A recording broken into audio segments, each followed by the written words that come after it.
जितने भी बच्चे उत्तराखंड की विभिन्न प्रतियोगिता परीक्षाओं की तैयारी कर रहे हैं, अगर ये वो वीडियो देख रहे हैं तो मैं आपसे ये रिक्वेस्ट करूंगा, थोड़ा सा ठहर जाइए। मैं कुछ प्रश्न आप लोगों के सामने रखना चाह रहा हूं। अगर आप इन प्रश्नों के उत्तर दे देते हैं तो निश्चित रूप में आपकी तैयारी शानदार चल रही है। तो शुरुआत करते हैं, ठीक है। आंसर देने की प्रयत्न करिए।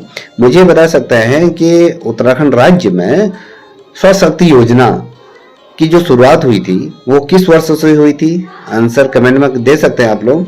और दूसरा क्वेश्चन है कि केदारनाथ जो धाम है, आप सभी ने गए होंगे, देखा होगा, केदारनाथ धाम के पश्चिम में 10 किलोमीटर की दूरी पर अगर कहें, जो केदारनाथ का जो धाम है, अगर वो पश्चिम दिशा को बढ़ोगे तो 10 किलोमीटर की दूरी पर, और कहें उस 10 किलोमीटर दूरी से अगर कहें 4800 मीटर की ऊंचाई पर स्थित एक ग्लेशियर है, उस ग्लेशियर का क्या नाम है? मुझे बता सकते हैं।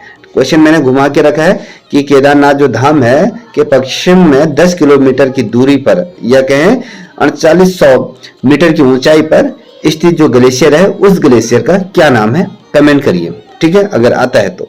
और दूसरा क्वेश्चन मेरा, तीसरा क्वेश्चन आपके सामने मैं रख रहा हूं कि राज्य में दक्षिण पश्चिमी मानसून की तिथि तक उत्तराखंड में पहुंच जाता है। तो दक्षिण से जो मानसून, दक्षिण पश्चिमी जो मानसून चलता है वो उत्तराखंड में किस तिथि तक पहुंच जाता है, किस तिथि के आसपास वो उत्तराखंड में पहुंच जाता है? तो इसका उत्तर दीजिए। अब दूसरा, अगला क्वेश्चन आपके सामने है कि प्रदेश में सबसे कम वर्षा, अगर मैं कहूं, जो 40 से 80 सेंटीमीटर के क्षेत्र में होती है, अगर बेसिकली अगर देखें जो कम बारिश होती है 40 से 80 सेंटीमीटर होती है, वो किस क्षेत्र में होती है? बता सकते हैं मेरे को? चलिए आंसर दीजिएगा। और अगला प्रश्न है कि शुष्क और शीतल, देखिए शुष्क एवं शीतल क्षेत्रों में कौन सी मृदा पाई जाती है? जो शुष्क और नमी वाले जो क्षेत्र होते हैं, शुष्क और शीतल क्षेत्रों में अगर कहूं तो वहां पर कौन सी मिट्टी पाई जाती है? उस मिट्टी का नाम बता सकते हैं, या कहें कौन सी मृदा पाई जाती है? तो मुझे कमेंट करिए। अगला प्रश्न है कि प्रदेश में, उत्तराखंड की अगर हम बात करें तो उत्तराखंड प्रदेश में बिजली संयंत्रों की संख्या कितनी है जो वर्तमान में गतिशील है, जो कार्य कर रहे हैं? मैं वो क्वेश्चन पूछ रहा हूं कि जो बिजली संयंत्र हैं जो वर्तमान समय में जो कार्य कर रहे हैं उनकी संख्या कितनी है, मुझे ये बताइए। और अगला प्रश्न आपके सामने रखूं कि प्रदेश के भूकंप से बचाव हेतु अर्ली वार्निंग सिस्टम, याद रखिएगा कि उत्तराखंड में जो भूकंप से बचाव के लिए एक अर्ली वार्निंग सिस्टम लगाने के लिए किसके साथ अनुबंध किया गया है? ये बता सकते हैं कि वो कौन सी संस्था है जिसके साथ उत्तराखंड ने ये करार किया है या उसके साथ अनुबंध किया है कि अर्ली वार्निंग सिस्टम को ये स्थापित किया गया है? तो ये बताइए किस संस्थान द्वारा किया गया। अब मैं अगला क्वेश्चन रखता हूं कि man east of Kumaon, man east of Kumaon जो नामक जो पुस्तक है, इस पुस्तक को किसके द्वारा लिखा गया है? उस राइटर का नाम मुझे बताइए। फिर से दोहरा दो, man east Kumaon, man east of Kumaon जो पुस्तक है, इस पुस्तक को किसके द्वारा लिखा गया है, ये बताइए।